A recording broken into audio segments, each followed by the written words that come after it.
Hey, hey! It's me, Dominic Toretto, and welcome to episode 66, right? Yeah, brah. Of the franchise. All right. No, seriously, guys, it's me, Daniel Ehrenberg. What's bruh? Oh, they say bruh a lot. Bruh. Yeah, it's Henry Papala here down on the GSP where you can drive your cars fast and furious at the heightened speed of 65 mph, brah. And we're ready to do 8 of these fuckers, brah. Hank, you using NOS? What's that, brah? You got that NOS in your car? Yeah, I got the NOS and I got that for a fuel injection V8 splitter. So when I hit the gas, I can hit a button near my iPod, and it increases the NOS gauge up to. But do you have a laptop hooked up to let you know when it's not time to use the NOS yet? Yes, and I have an anime screen to show me represented as an avatar while I'm driving the car. Good. You need that. Do you have a neon light underneath your car? It's being installed as we speak. Oh my God! Where, at Tej's shop over there? Yeah, I shipped it off down to Miami, and it'll be back later this week, hopefully, with some sweet rims, and yeah, it'll be cool. I got a nice spoiler in the back. So. Oh shit! Yeah, dude. That's how I live, man. That's how I live. You gotta be doing that all the time, man. All right. Listen, it's the franchise. Episode 66.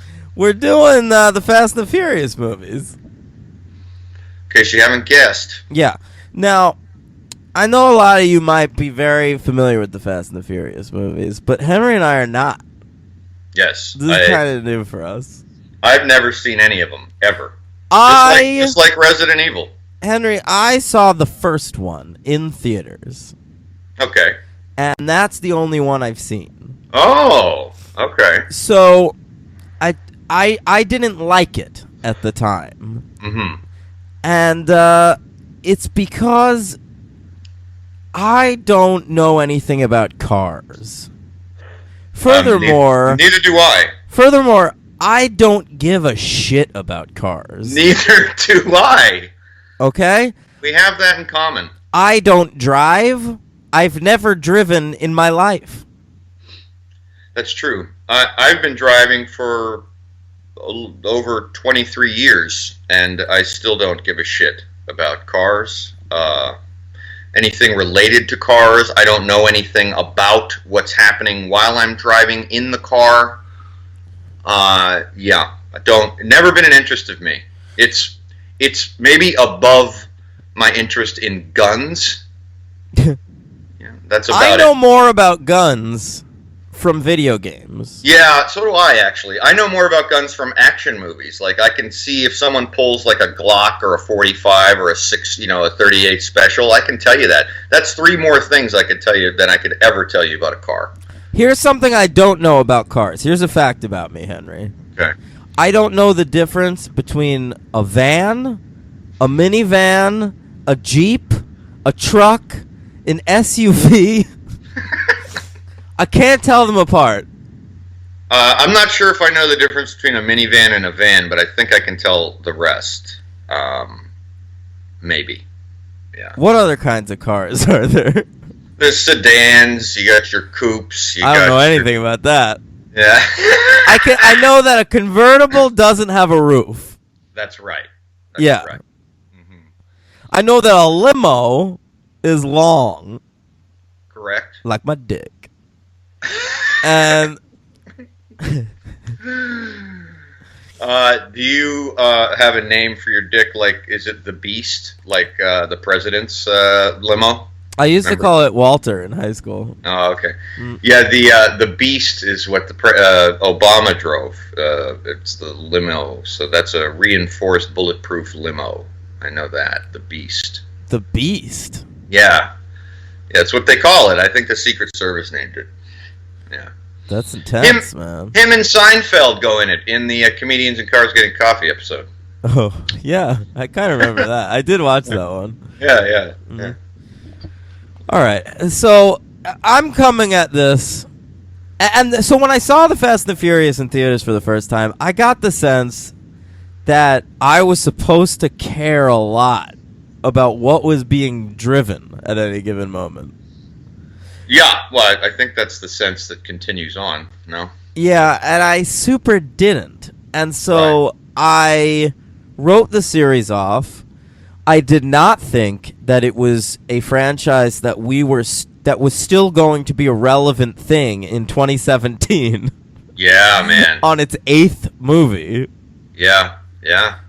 16 years of it, right? I might have kept going if I knew that down the line we were going to have The Rock and Jason Statham appearing.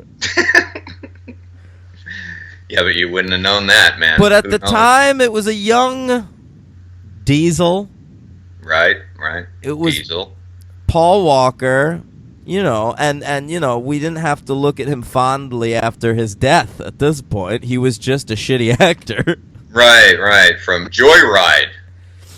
Yeah, well, I knew him from She's All That, and probably something else. I think He I was only around. Yeah, I think I only know him from Joyride, which is an entertaining thriller, also with, You know who wrote that movie, right? Oh. It's a fun fact about Joyride. You're killing me. Yeah. Who is it? J.J. Abrams. That's right. Yeah. That's right. Walker, he'd also been in Varsity Blues, which I've talked a lot of good things about recently. Right. And The Skulls, which is how he got this job. Neil Moritz, the producer of this movie. Yeah, I never saw The Skulls. Oh, it's terrible. But I guess Neil Moritz really saw something in that guy. Something in Paul Walker. Because this series was developed around Paul Walker. It developed around him, really? Yeah, he was always going to play this role. He didn't have to audition. Wow. This is a Paul Walker vehicle we're watching here. Boy, that's interesting. Vin Diesel's character, you might recall reading, I don't know if you read this, I read some things. was originally offered to the great Timothy Olyphant. Oh, yeah. I did read that. Yeah.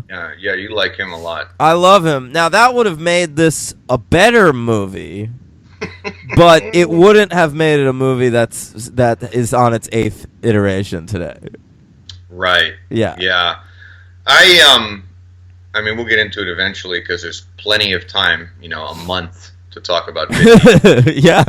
But, well, then I could wait on it, but I was just going to say Vin Diesel, I mean, at the time this movie came out, trying to think, I was in college. I didn't give a shit about this movie. I had only known Vin Diesel from Boiler Room. Had Pitch Black come out? I don't believe so, but I'm actually checking here. I want to say that it had. I think it came out maybe earlier the same year. Oh, so like right on the heels type of thing. And I really enjoyed Pitch Black. And You are right. It came out 1 year before, actually. Okay. I didn't see Pitch Black till much later, which I did like, but I didn't see it much when it came out. So I liked Pitch Black. I liked Boiler Room. And so at this point, I was a Vin Diesel fan, Henry. Okay. I ended up attending the same college as Vin Diesel. Really? Yeah, Vin Diesel. I remember I went to Hunter College in Yeah, I know. New York City, 68th Street in Lexington, gang. Yeah. And the film program had its two favorite sons. One of them was Vin Diesel. I had no idea that. Yeah. He went to film school or anything. Oh, yeah. He made his short film right after at Hunter, and that is what got him into Hollywood. It was like about being mixed race. Really? Yeah. And then he and the other favorite son of Hunter was, and I remember this, my professor. I don't want to say his name. Mm-hmm. My film professor. He once pulled me aside and he said, "You remind me of someone I used to teach always coming in with his headphones on and his backpack, not talking much, but clearly taking in more than he's letting on. And he was like, "You know who that was?" And I was like, "Who?" And he goes, "Ed Burns." And I was like, "Fuck you, dude. Ed Burns sucks. I'm no Brother McMullen." You're like, ooh, he's gonna say Edward Norton. I know. Nah, Ed Burns, and not even the Ed Burns that co-created The Wire. Just Yeah, right. The wrong Ed Burns. The wrong Ed Burns. And yeah, so those were the two guys at Hunter, Ed Burns and Vin Diesel. Yeah, well, he probably changed that anecdote now to just say the same exact pitch to his students, but then replace it with Vin Diesel. I hope so. Vin Diesel's had a better career than Ed Burns at this point. Oh, for sure. I'm, looking at his filmography though, it's funny. I will say just real quick. Yeah. Later that semester, that same professor fucked my girlfriend. It's a fun anecdote. He was about He was about 75 years old, and she was wonderful. 19. Yeah. Oh my goodness, isn't that lovely? Yeah. Wow, Hunter College. Yeah. Woo! It's a great place. Now I know why you don't say his name. Yeah, that's right. You know what? Fuck it. His name was Professor Zucker. There you go. He's not listening. Doesn't matter. Oh boy. Of the police squad TV show. Is that what he did, Zucker? That's Zucker. Yeah, this was that Zucker. same guy, No C. It was. Okay. Now I'm saying how to spell his name. Jesus. So I'm looking at Vin Diesel's filmography and I'm realizing I've seen this dude in like 3 movies. Well, you said that last week. It's astonishing, though. I didn't really... Did I, about Vin Diesel? Or you said it to me maybe in private when we were talking about doing these movies, that you'd only ever seen him in, like, Boiler Room. Yeah, I didn't say that on air. Yeah, Boiler Room, Pitch Black, that's it. I never saw this dude in any of these movies he's on. I've seen him in almost everything he's ever been in, except for these Fast and Furious movies. He was in Saving Private Ryan as I saw it. The Italian guy. He's the voice of the Iron Giant. He's the voice of Groot in the Galaxy movies. You just increased my viewership by 3 then. Okay, yes, I've seen... Okay. He was in Knockaround Guys. Yeah, no. A Man Apart is a movie that came out when I was working at Blockbuster and seeing everything, so I saw that. Okay. I could say the same about The Pacifier. Ooh. I know. I've seen this guy in tons of shit. That's The Pacifier. Was that like that was his Ice Cube turn, right? When he became like a father in a movie and he's supposed to be gentle. Right. It's like when The Rock was in, I don't know, that football movie. Or like, you know what it really is like? Hulk Hogan in Suburban Commando. That's exactly what I was going to bring up. well done. Thank you. It's his Suburban Commando. And I saw the first Triple X, too. Not me. He's extreme in that. We should just do those right after we're done with Fast and the Furious. Yeah, that'd be great. Yeah. That was another series. He skipped the second one and came back. Oh, okay. Yeah. Didn't want any parts of the second one here. I read about that. Yeah. So let's get into the first Fast and the Furious movie. Directed by Rob Cohen, a Hollywood veteran, Rob Cohen. Another guy who, upon looking him up, I've seen 2 movies. Okay, I've seen almost everything he's ever made. Jesus! Yeah.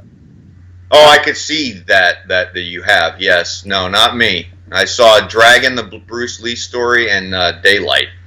Both of which are fun. Yes. Daylight is his best film, I think. This probably is. Yeah. The Stallone vehicle. I saw Dragonheart. Okay. That's that movie where Sean Connery plays the voice of a dragon. Right. Mm-hmm. Yeah. I saw the TV movie, The Rat Pack, Zibbity Bap. Don Cheadle's good in it. That's the only reason to ever see it. He directed this. What? Who does he play? Frank Sinatra? Yeah. Okay. Colorblind casting. Yeah. The Skulls is a horrible movie, but it was a hit. And so he did Fast and the Furious right after that. This was like the height of his career. He's been directing movies since like the early 80s. I see that. But like the height of his career really was like the Skulls into the Fast and the Furious into Triple X. Yeah. And then after Triple X, he did Stealth. Oof. And that like tanked his career. I saw Stealth. Really? Yes. Because you love Jamie Foxx, right? And Jessica Biel, two of my faves. Why did I see that? I don't know. I don't know why I saw that. I don't have a good answer for that. Well, it's all right. But I did, and it's really bad. Yeah. And then The Mummy, Tomb of the Dragon Emperor. He did the third Mummy movie with Brendan Fraser. Wow. Which I saw in theaters, Henry, on my birthday. Jeez. The year I got blackout drunk at that birthday party at Aaron and Alex's and almost got raped. Oh, I remember that night very distinctly. Yeah. Yes.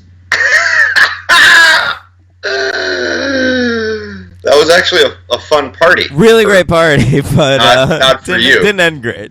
Yeah, right. I remember that. Wow. You saw that day? Yeah, that day. I came to the party straight from the movies.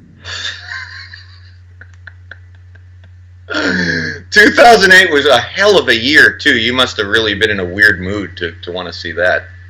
I liked the first two Mummy movies. Oh, all right. Okay. Yeah. Then he did Alex Cross, the reboot. He's a franchise guy. That's the reboot of Kiss the Girls and Along Came a Spider. I liked the Freudian slip of then he dud Alex Cross. Yeah. Good. And that's with Tyler Perry in the lead role. The rare Tyler Perry movie that he did not write and direct. That's why you saw it. I didn't see that one. Oh! No. Ooh, look at you. Okay. And he followed that up with the J-Lo vehicle, The Boy Next Door, and that's the last thing he made. And he's in post-production for something called The Hurricane Heist. Is he? Yeah. Oh, it's like that movie Hard Rain. Remember that movie? Yeah, oh, sure I do. I saw that. That was a heist during a hurricane. Yeah, and this is starring not a single person that I know. What are you talking about? It's got the great Maggie Grace from Lost. Where do I know her? She's Shannon from Lost. I recognize her. Okay, yeah. I don't know her from that. I know her from something else, and I don't know what. But, I don't fucking care. Doesn't matter. This looks terrible. All right, yeah. Sure does. I mean, hey, he's still working. He's a working director. Yeah. And you can't say anything different about him. No, you literally can't say anything different about him. No. These movies they got big directors for a lot of them. Yeah. The Fast and Furiouses? Yeah. Oh yeah, big time. I mean, we'll talk about John Singleton later in this podcast. Then Justin Lin directed a bunch of them in a row, right? Oh, is that why? Okay, yeah, that makes sense. Yeah, and then James Wan they got, and the most recent one was F. Gary Gray. Okay. So it's a whole host of working directors with Justin Lin sort of the lone ingenue. Yeah. Yeah. So you're not including Singleton in the ingenue? No, I mean, John Singleton was a veteran at that point, right? Oh, yeah. You know, sometimes I confuse the word ingenue with someone who's being like an original person rather than a rube. No, I mean, John Singleton had his ingenue years with, you know, Boys in the Hood and Higher Learning, but... Well, we'll get to him. Yeah, we'll get to him. I got some stuff to say. So... I have a cold, so sorry if I sound shitty. Yeah, that's all right. I feel like I need to cough. All right. Go for it. It's a you know, we could take turns coughing. Okay, cool. And I don't have a cold. So. No, you're just disgusting and smoke. Right. Yeah. Right. Exactly. So before you give the stats, you want to give the stats first, and then we can get in? I got a little bit about the director of photography and the. Well, that's way later. I got way more to talk All about. right, yeah, go for it. Pre-production. All right. Fast and the Furious was released June 22nd, 2001, just before 9/11. Yeah. And it's the only pre-9/11 Fast and the Furious film. You didn't manage to get another one in there yet. No. A budget of $38 million, relatively modest. Box office of 207.3, so a hit right off the bat. Yeah. This film was based on a magazine article. Yeah. Yeah. From Vibe magazine. Probably the only time we'll be covering a film based on a Vibe magazine article entitled Racer X. I don't know why it was called that. That's the name of the villain from Speed Racer, of course. The article was about underground street racing, which is kind of sort of what this movie is about. Yeah. The original title of the film was Red Line, which is not a good title. But Neil Moritz bought the title, The Fast and the Furious, from Roger Corman. Oh, yeah, I read that, right. Yeah, who had made a movie, probably a shitty one, called The Fast and the Furious, back in, I think, all the way back in the 50s. Sounds right, yeah. The original writer for this project was Gary Scott Thompson, who who wrote it on spec, I think, but he's a guy who'd been around for a while. He's just a Hollywood guy. He worked on the K-9 sequels. Nice. Yeah. I think he wrote the first draft of Paul Verhoeven's Hollow Man, but not a lot of his stuff got used because, Paul Verhoeven needed it to be weirder and have more rape. Right. And he's gone on to do not that much, this guy. Probably his biggest credit, he created the show Las Vegas, which lasted a long time. Oh, okay. Who was the star of that? Josh Duhamel and James Caan. Oh, all right. Jimmy Caan. Yeah. But, he's written a lot of garbage. He wrote a straight-to-DVD sequel to Time Cop. He wrote 88 Minutes with Al Pacino. Ooh. He was responsible for the Knight Rider reboot that was on TV a few years ago. Oh, boy. Yeah. And Taxi Brooklyn, which I only know because it appeared on The Soup a lot. Okay. So, I'm sure if he wanted... I'm sure he'd love to write another Fast and Furious movie, but he hasn't exactly been inundated with offers. Yeah, and sure. he only wrote the first draft of even this first one because later drafts were written by a fellow named Eric Berkvist, and this is his only credit, so I don't know who the fuck that is. Wow. But more importantly, David Ayer. Yeah. Who wrote Training Day around this time, but, more recently wrote and directed Suicide Squad and Fury. Yeah, can I give a quick... He's directed some of the worst movies I've ever seen. Can I give a quick my feeling on David Ayer? Sure. He also... Did he not write and direct Pitch Black? No. Am I wrong about that? I don't think he had anything to do with Pitch Black. Maybe. Really? I think you're thinking of David Twohy. Twohy, that's exactly what I'm thinking of. Okay, yeah. David Ayer is one of these guys. You see everything he does. Well, here's the thing. Well, not anymore. Oh, okay. Yeah, but here's the thing about this guy to me, and this is as a writer and a director. He has one of the biggest good-bad dichotomies ever in the history of anything, okay? When he is good, his movies are fantastic. When he is bad, he is the worst person in the world. I'm talking about, this guy wrote Training Day, okay?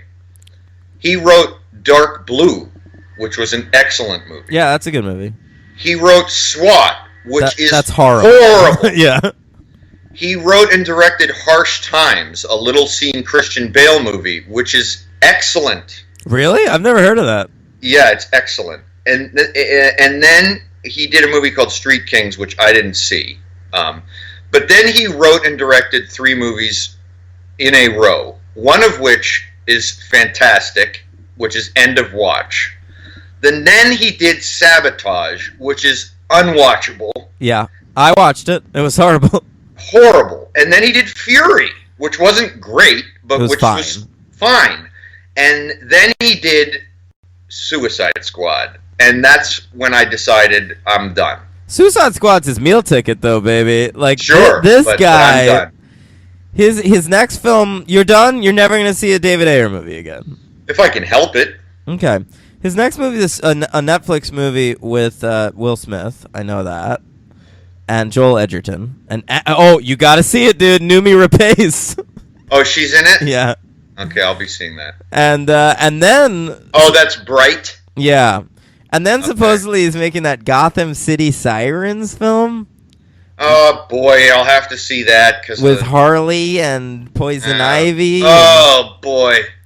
Yeah. All right, I rescind my thing. I'm going to have to see it. But do you see my point about this guy? It's like when he's on, he's really on. And then when he's off, he's just garbage. I love Training Day, Henry, but the movies you love, I haven't seen. So to me, he's mostly garbage. Sure. Yeah. That's absolutely fair if you haven't seen the ones I mentioned. Yeah. Yeah. Yeah. So David Ayer, and then there was a certain point in this, and it's not a specific point, where he is David Ayering all over this fucking movie. Is he? In Oh, Fast and the yeah. Furious? Yeah. All right, you'll yeah, have to point that out to me. Yeah, sure. Yeah, sure. So 2001, you want to run through? Where did it come in the box office? Oh, it number 14 at the box office. Big Wow. hit. Yeah, sure. Right between Lara Croft Tomb Raider and American Pie 2. Those Wow. American Pie movies were huge. I can't believe that was that high.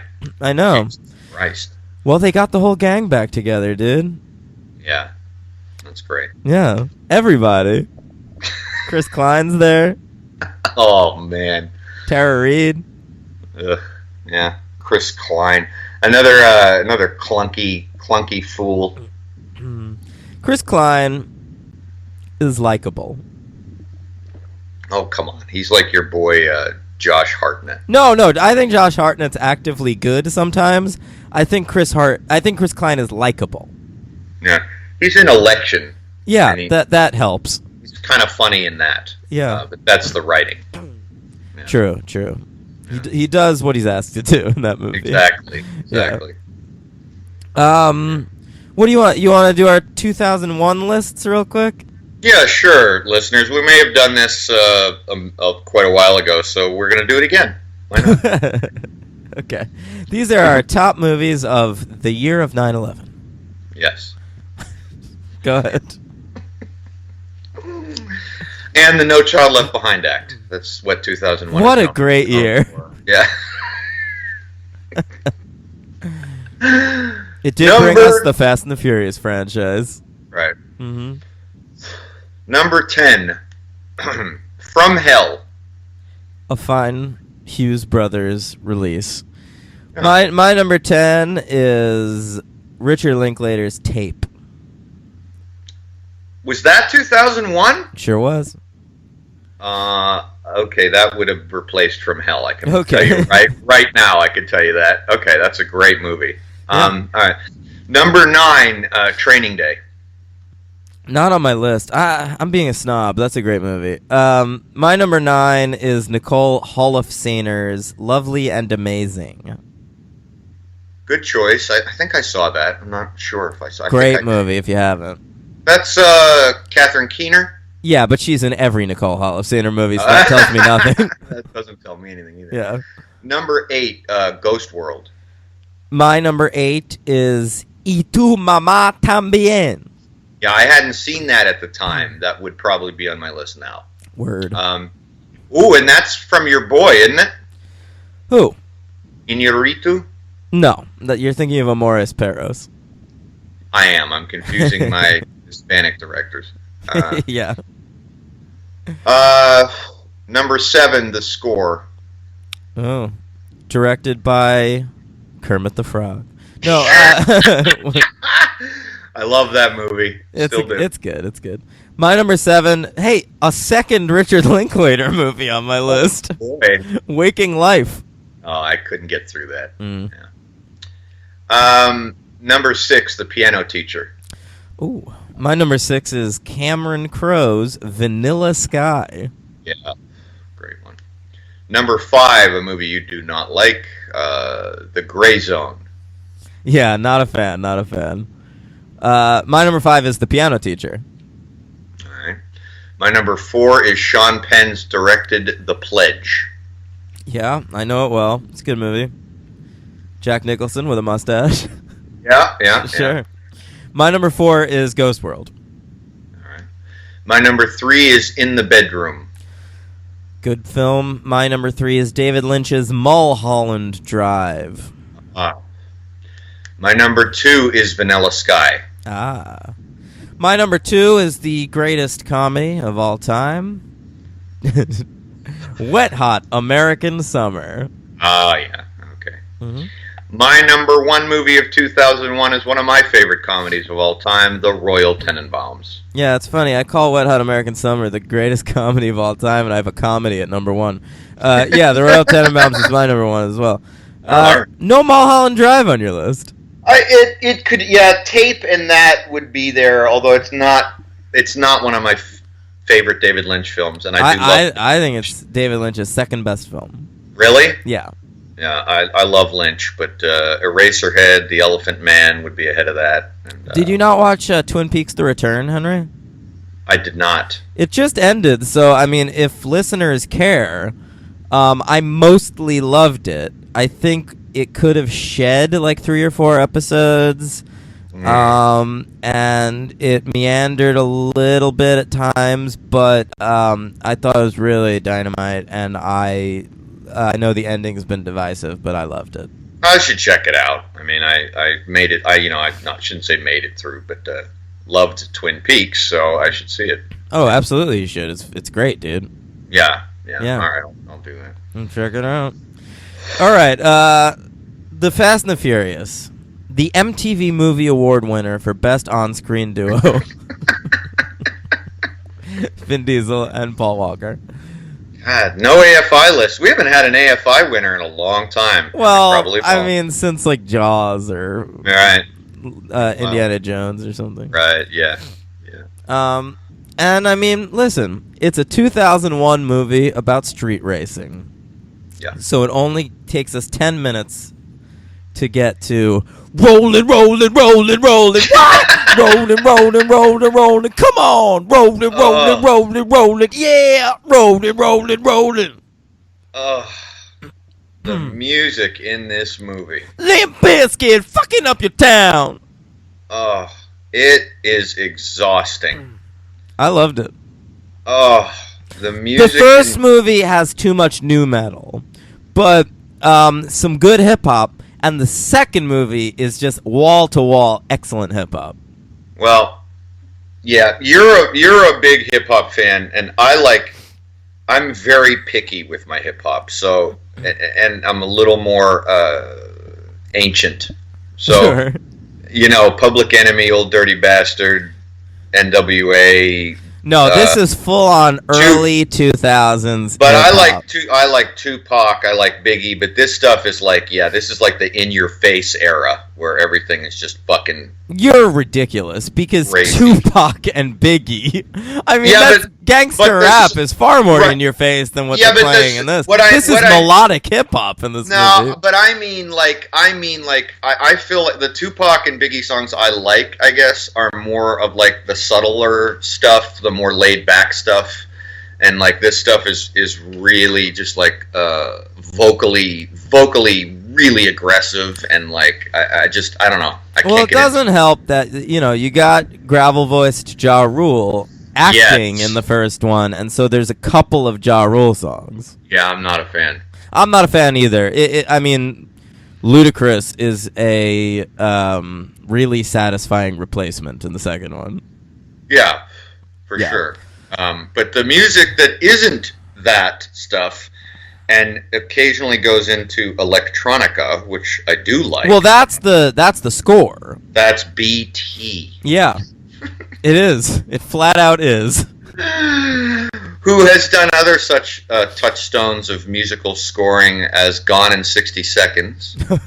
Wow, he was really the go-to for early 2000s car movies. Right. Lara Croft. Sure, Go, which I never saw. that's a good movie. Doug And- Lyman. And on a completely different note, he also composed the music for Monster with Charlize Theron. How about that? Yeah, I mean, the music in this movie, it's very... I think it sucks. he's just being asked to do the Chemical Brothers or the Crystal Method. Right. That kind of... Two of my favorite groups, those two guys, if you want to call them groups or whatever. The Crystal Method? I love the Crystal Method. Yeah, they're good. but I've got like geez. 4 of their albums. Really? Yeah. That's crazy. Yeah, and I have about 3 or 4 of the Chemical Brothers, too. That's more understandable. The Crystal Method. I dug them when I was in college, so I have a soft spot for them. The Shout Chemical out- Brothers. Shout out to the Crystal Method. They did the score of the TV show. They did the theme song of the TV show Bones. Did they really? Yes. That's funny. Yeah. Yeah, but this guy's terrible, BT. BT. Couldn't stand him. Yeah. But we'll get to that later. Well, we don't have to. That's enough. No, I mean, it'll come back. So. Henry, what's the plot? Oh, we'll split this. Okay. Okay, the plot of Fast and the Furious. Basically, we got street racers, and we got an undercover cop who's trying to figure out who's assigned by the LAPD to find the gang that is But- responsible. I don't like saying that at first, because I actually think probably the most interesting thing this movie does is not reveal that Paul Walker is an undercover cop until 35 minutes into the movie. I knew he was.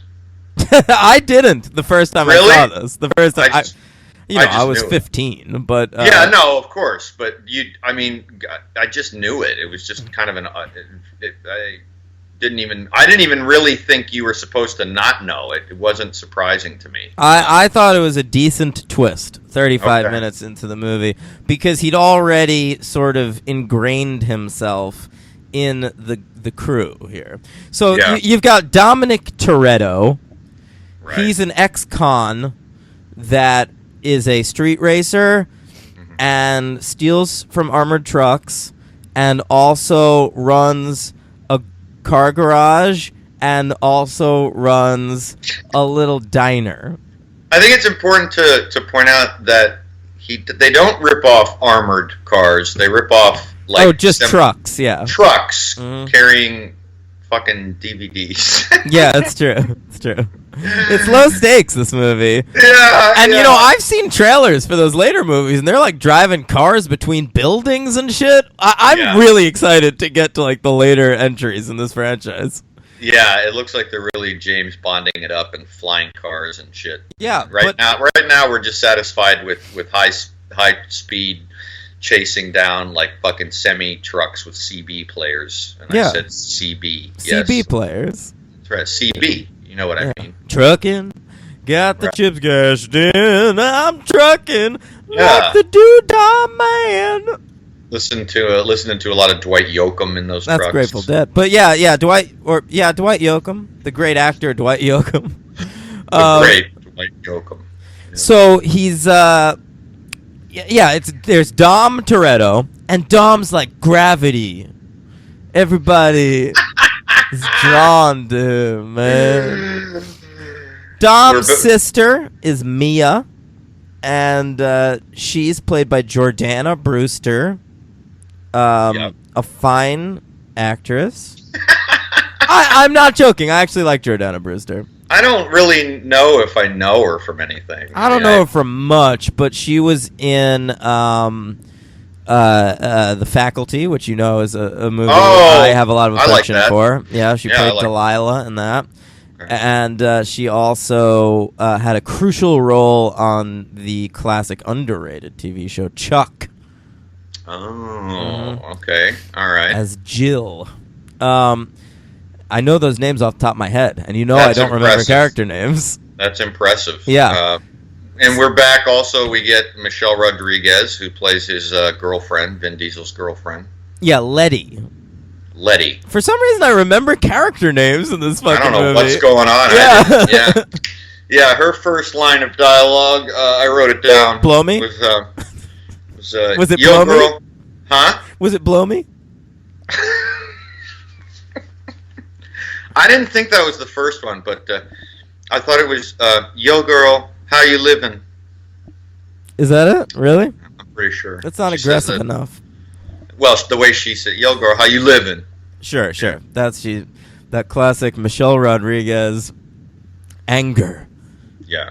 There's a lot of street talk, which Paul Walker tries to do even more in the second one. Yeah, well, Paul Walker's more genuinely street in the second one. In this one, he's an undercover cop at the very least. It's just so funny because, I mean, they got like the whitest fucking guy. This guy looks like an Aryan if I ever saw one. And he's just like spouting off like he's from Compton or something. He sounds like Freddie Prinze Jr. It's just, oh my God. Yeah. I mean, this guy is a stiff, and I'm not talking about his corpse. I mean, he is just dead wood right up there on the screen. And you're not talking about the HBO show. And I'm not talking about his coffin. Oh. I didn't think he was. I kind of seesawed back and forth with this guy. I was trying He to give grew him, like- on me. I liked him more in the second one. Yeah, I did too. I was trying to give him the Chris Evans rule, like the benefit of the doubt with the wooden plank of an actor, Yeah. who definitely grew into the Captain America He's role. not a charisma vacuum. You can kind No. of see why he's being put into movies. And I like that he's like a skinny dude. He's not like ripped or muscular. That's kind of refreshing, True. because everybody else in this fucking movie it's like this fucking. These guys are literally the human personification of the car engines that they're Not driving. that one guy. There's that one guy who's got ADD. Right, Jesse. Yeah. What do we know him from? He wasn't bad, that actor. Well, he comes up in my superhero. Oh, okay. Maybe we'll get to him. Yeah. But Chad Lindbergh.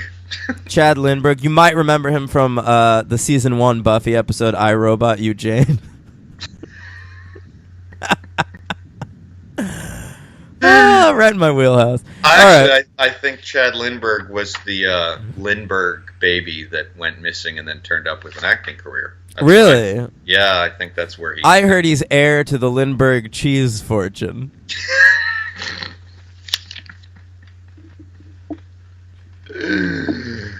The cheese fortune. Yeah. So, I mean, we meet everybody at a race very early on. And, there's an Asian racer who plays an important role in this movie. I didn't like that we're kind of dealing with a procedural and we're doing Chinatown in the first episode, which I'm not a fan of. Right. Always And a then boring episode. And then it's like he's not even supposed to be Chinese. He's Vietnamese. Oh, is he? Did you know that? No. Yeah, because they go to Little Saigon, Oh, so it's actually Little Vietnam, okay. which might exist in California, but I didn't know that it did. I know there's Chinatown and there's Koreatown. I never heard of Little Vietnam, but there could be. I'm open to it. I'm open to it. Yeah. You've got, listen, they're blocking the streets. There's a Pizza Hut delivery guy who's trying to get by. They're not letting him. He goes, "Goddamn street racers!" Yeah. Like, it's just a thing people know Right. about. Right. They wait for a sweet 187, so the cops are occupied, and then it's time Right. to race. And here are the racers. You got your Vin Diesel, Dom Toretto. You've got your Paul Walker, Brian something. Ryan Irishman. Yeah. O'Connor. It's O'Connor, but he's going by a different name, right? Because he's undercover. Right. Pilsner. It's not that, but it's something like that. Oh, isn't it? I thought it was Pilsner. All right. Then there's the Asian guy and Ja Rule. Yeah. All right. Yeah, because he's real. Like that? Is that a reference to the song "I'm Real"? Yeah. That was impressive. Thanks. Yeah. The way you walk, the way you look. Oh my God, he's terrible. Ooh. Yeah. Yeah, he was always bad, Ja Rule. Ooh. But here he is. And he's racing for a three-way in this. That's true. Because there's he's got a girlfriend. She goes to his window. She puts his hands on her boobs. And she goes, "You see this? This is all yours. But if you win, so is she." And she points at a girl who's like kissing him, giving him what's that? What do you call that? Blowing him a kiss. A phantom blowjob or what? I don't know, maybe. Yeah. But so he's pumped. So he has the most at stake, probably. Probably. The other guys are just racing for I don't know, $35,000. Right, but Paul Walker is racing to, get closer to Dom. Right. Yeah. He's trying to see if this is indeed the group that is ripping off the trucks. Right. So, they race. Paul Walker's car spins out because he's using too much NOS. NOS is a thing in these movies we'll talk about. It's just like you press a button on your car, it makes you go faster. Yeah, not the rapper that we used to see in Barnes and Noble. No, not Nasty Nas. NOS, like N-O. It's I think it's nitrous oxide. Yes, I believe you're Yeah. right. Which they give you in the dentist's office to laugh. It's laughing gas. Yeah. Essentially. Yeah. But it makes your car sing, Yeah. bro. Bruh. Yeah. Okay. Yeah. So finally the police come, everyone scatters. Vin Diesel's got nowhere to go. Paul Walker rescues him from the cops. Which was my first problem. Well, I had a lot of problems in the first 8 minutes, but that was my first real disbelief after the disbelief of the streets of LA being empty. That was hard. Yeah. I mean, these guys must be traveling, 100 miles at 160 miles an hour. I know it's like they return to the same spot, but... It might be South Central, that maybe... Yeah, there's nobody that lives there.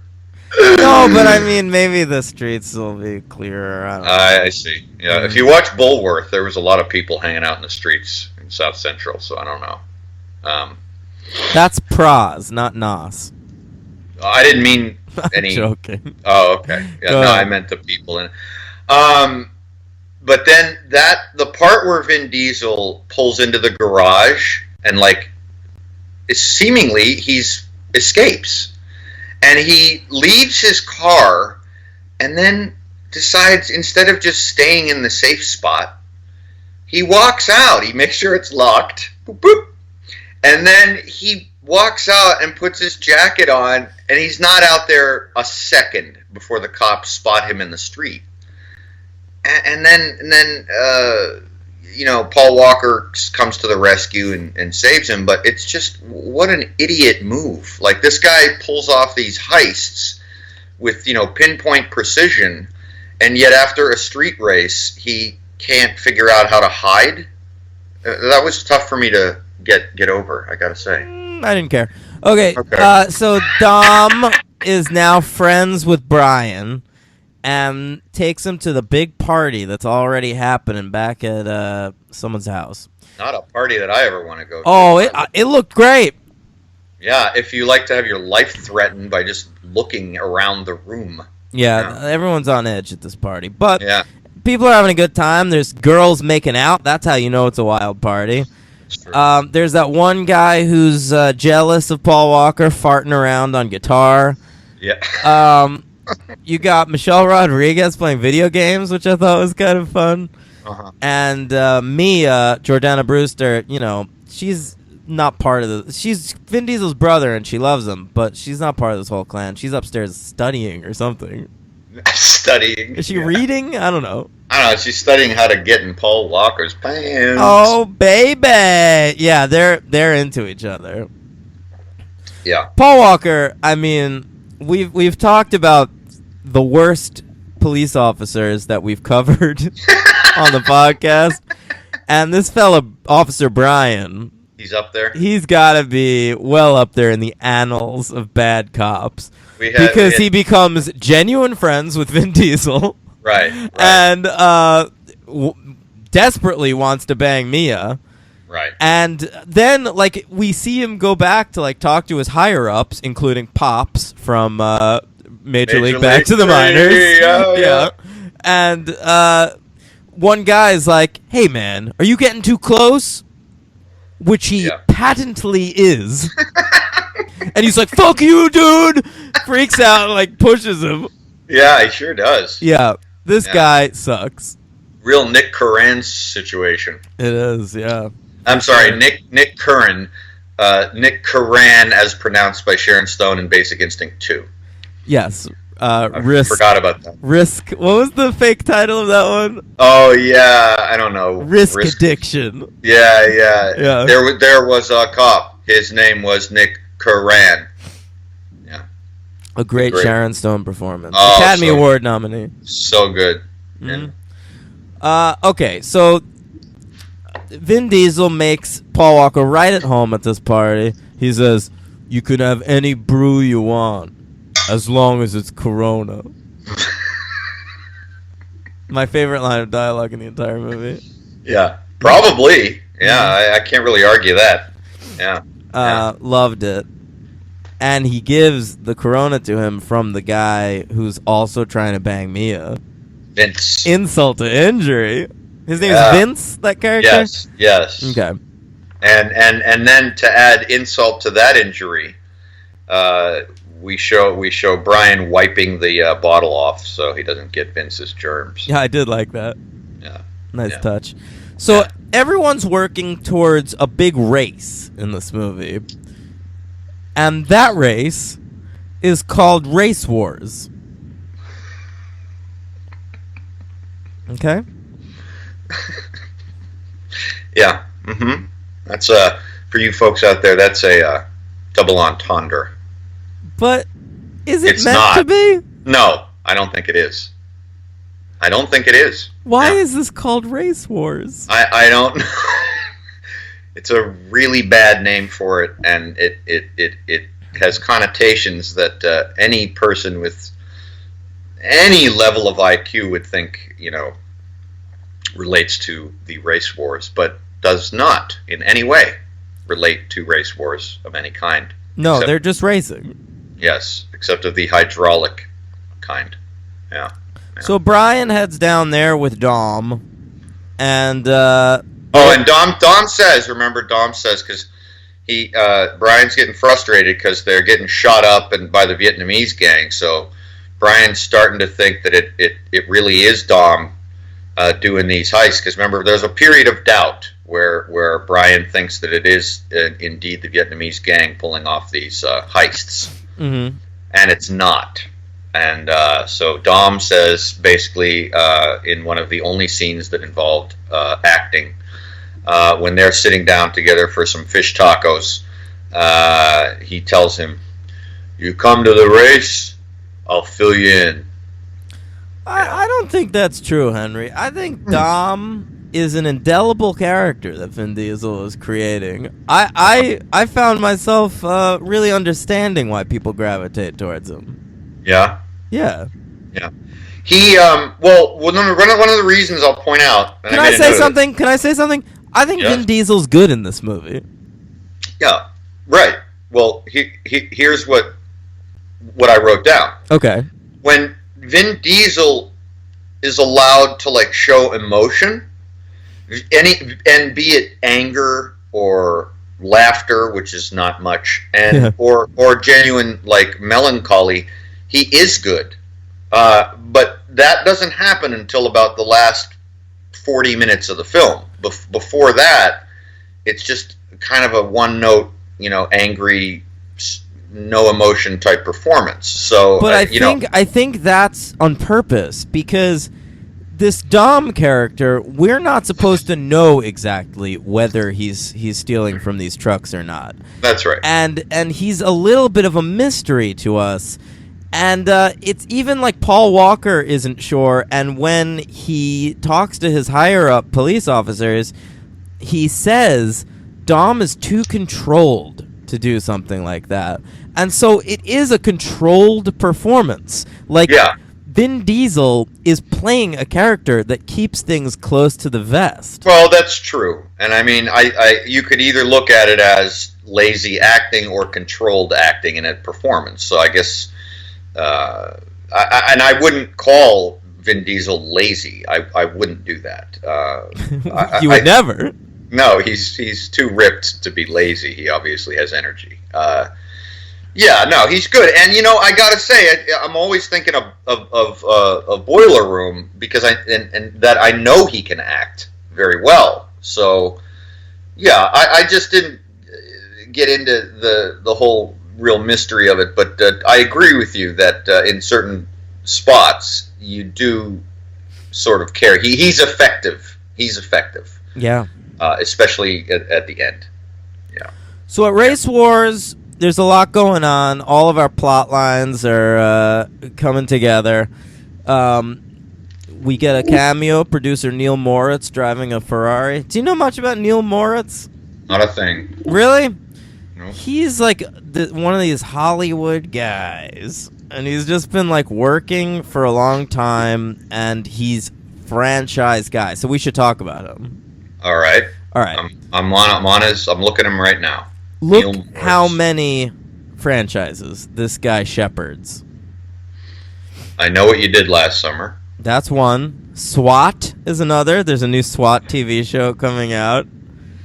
I mean, he's a big producer. Urban Legend, Cruel Intentions. He's a guy that if he has a hit, he tries to make it last forever. And so, like Cruel Intentions, there have been 2 Cruel Intentions pilots for TV shows that haven't made it to air.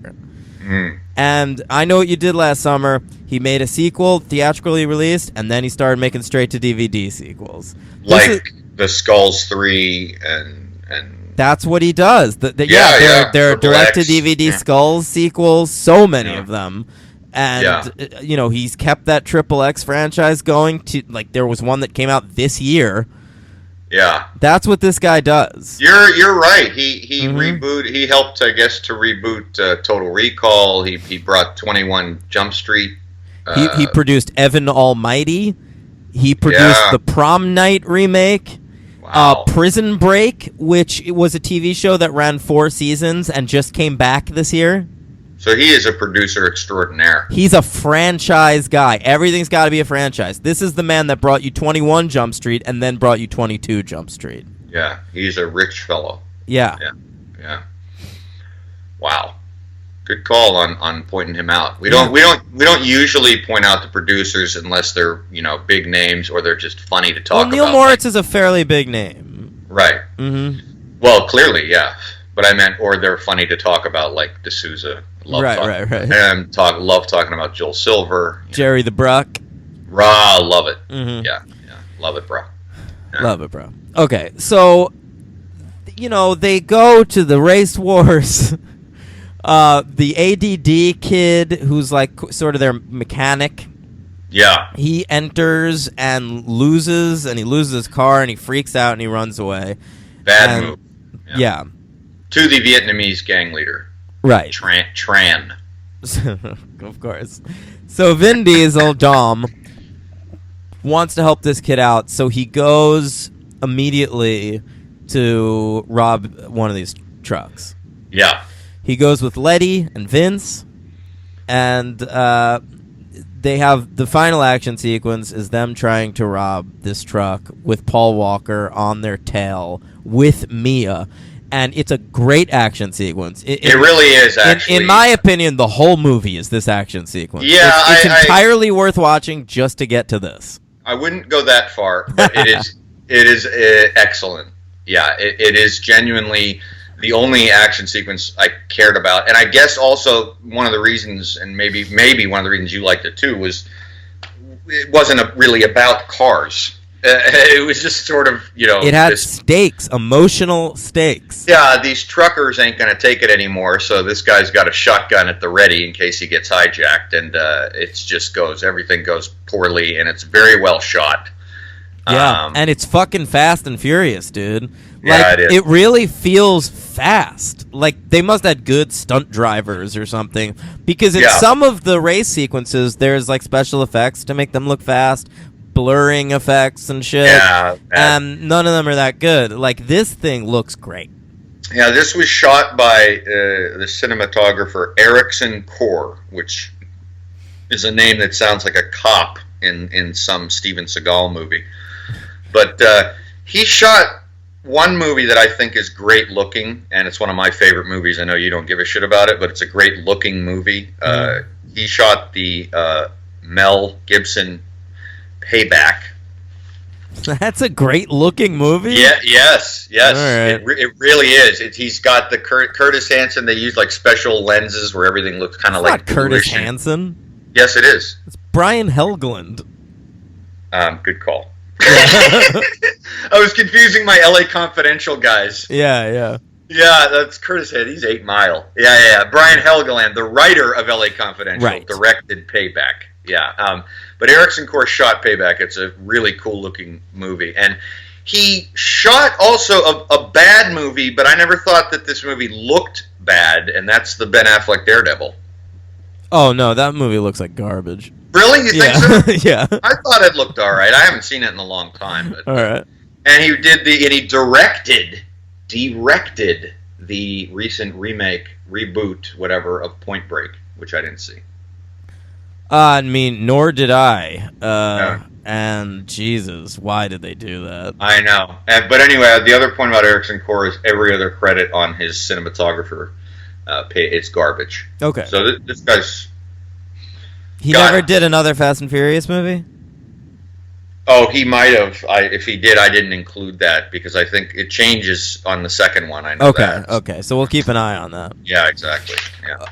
So eventually, Paul Walker catches up with Dom, and they help him. He helps him get away from this car, and Vince, and then it's a big cop chase, and ultimately, Paul Walker lets Dom get away. Yes, which reminded me, and I wrote it down, of the ending, actually, ironically, of Point Break. The original. Do you remember when Keanu Reeves is at the ocean with Patrick Swayze? Do you remember that movie at all? Not particularly. Okay. I always think I do, and then I'm thinking of things from Roadhouse. Well, I love Point Break, the original. I think it's great. It is great. Yeah. And he lets him surf the big wave that Bodhi's been waiting to do. He's got him cuffed and ready to be apprehended, and he lets him go into the ocean and basically die. But this is very similar in the tone and like the cop that breaches the protocol between friendship and doing his job, and so he lets VIN number go, and yeah, so it reminded me of that. It was a nice touch. Yeah, but I mean, it's an interesting way to end the movie because it is a purely selfish gesture. Yeah, on Brian's part? Yes, he's gotten, eyeball confirmation that Dom is a criminal. Yes, he is the person that's been robbing these trucks, with violence.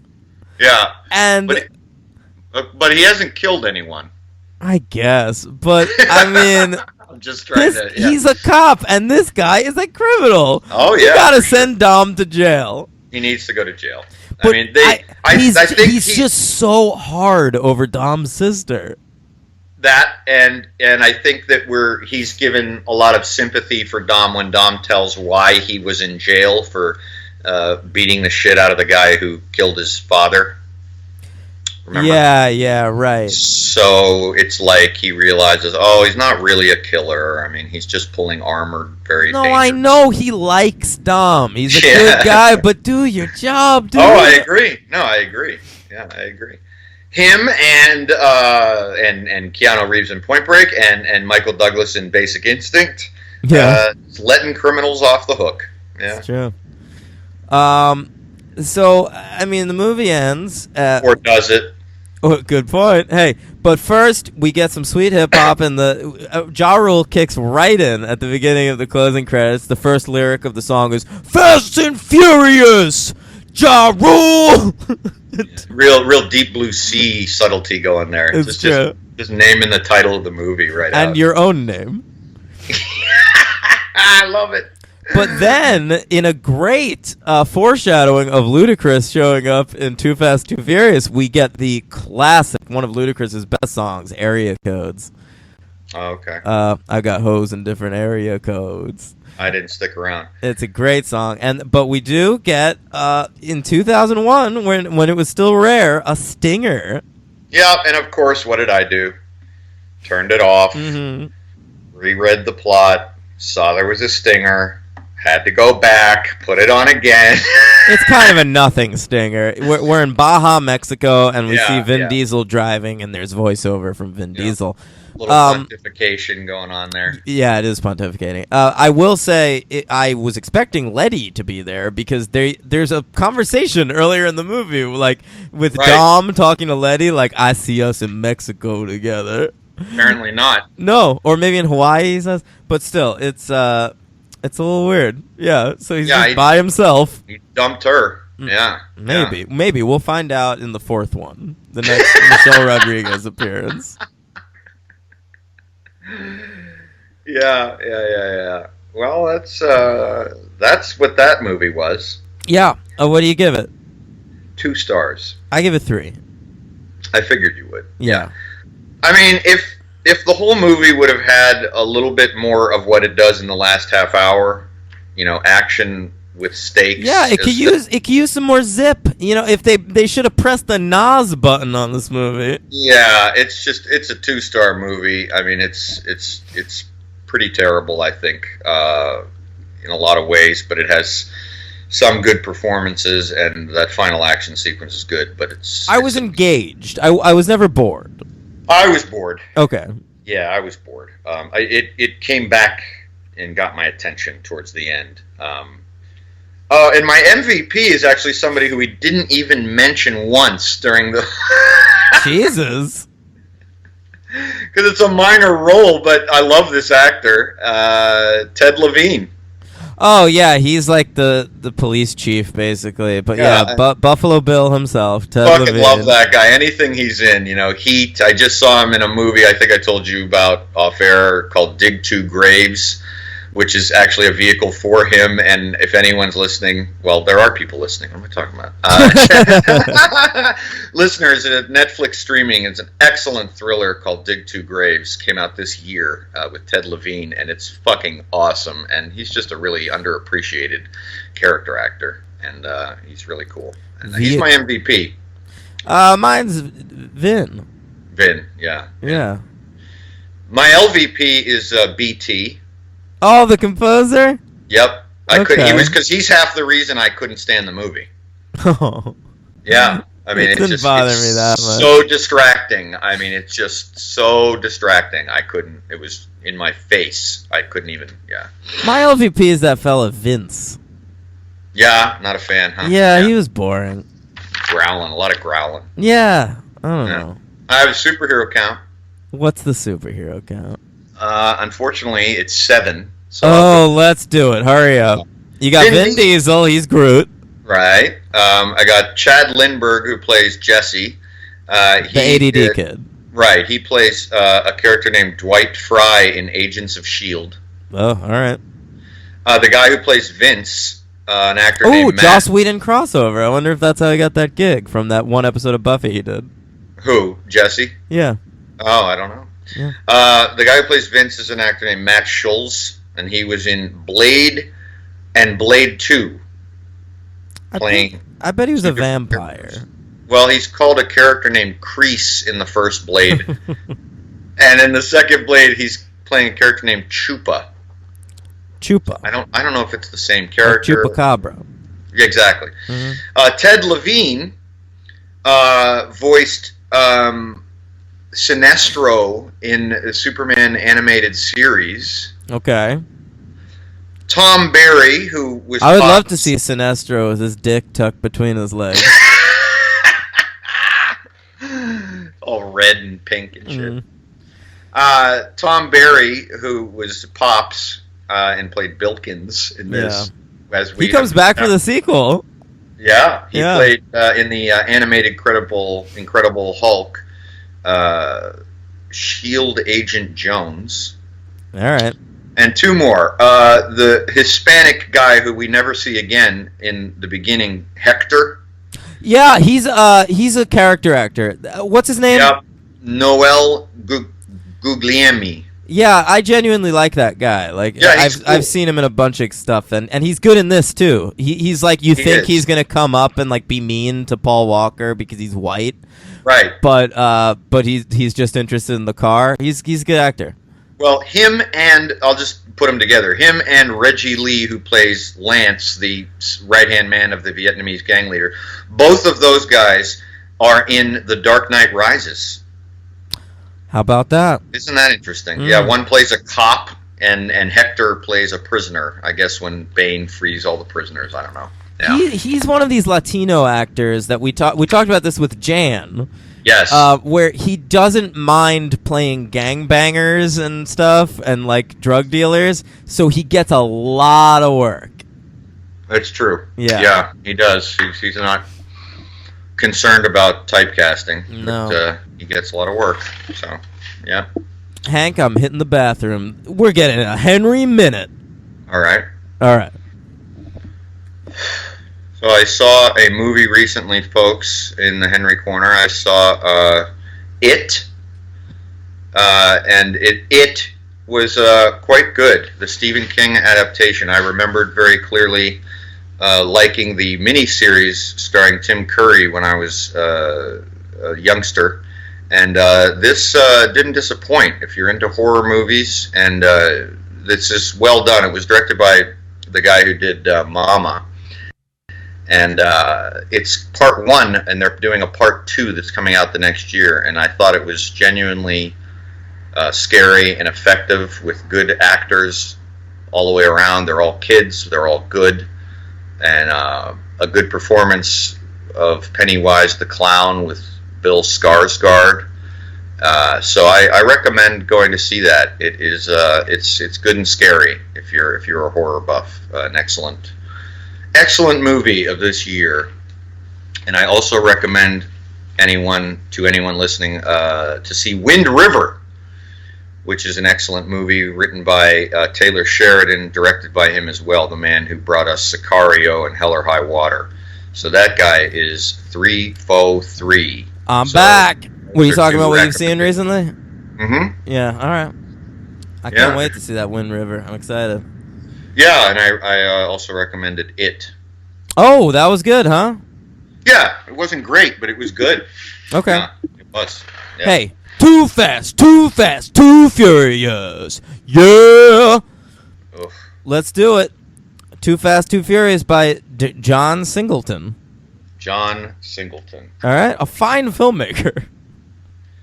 Yeah. I mean, he was at one point in his career. Well, I have an interesting fact about me and John Singleton. Oh yeah? Yeah.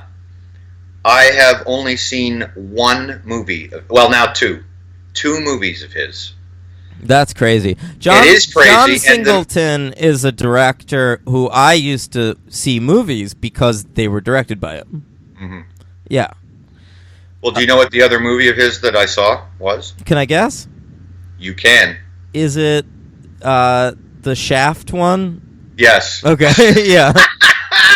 I realized I never saw Boys in the Hood.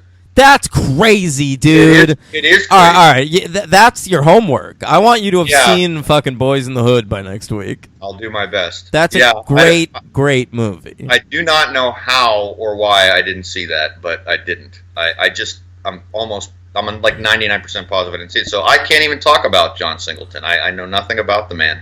Boys in the Hood is John Singleton's calling card. I mean, Right. when you see lists of the greatest black filmmakers of all time, John Singleton is always on the list, and it's pretty much because of Boys in the Hood.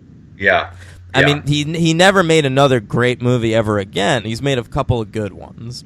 Mhm. So, I mean, like, Poetic Justice is okay. Higher Learning's pretty good.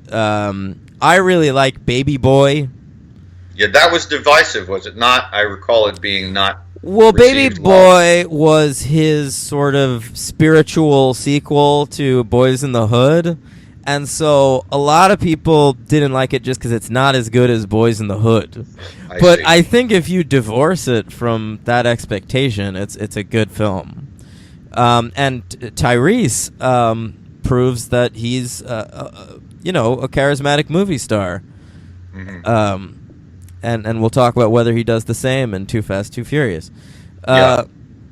I mean, and then he did Four Brothers, which is kind of a watchable movie with Mark Wahlberg. And since then, it's been all downhill, with the exception of a fantastic episode of American Crime Story: The People vs. O.J. Simpson. Oh, wow. yeah. Okay. Well, that should count for something. It sure does. Yeah, he directed Yeah. the race episode, the race card. Okay. But I mean, he did a Taylor Lautner vehicle, Abduction, which was Oh boy. real bad. And ever since then, he's been working in TV. Right now, he's the executive producer and director of Snowfall over there on Okay. FX. All right. But I mean, the last movie he directed, it's been 6 years, and it was a fucking Taylor Lautner movie that failed. So I don't know what John Singleton's career really is these days. Right. Yeah.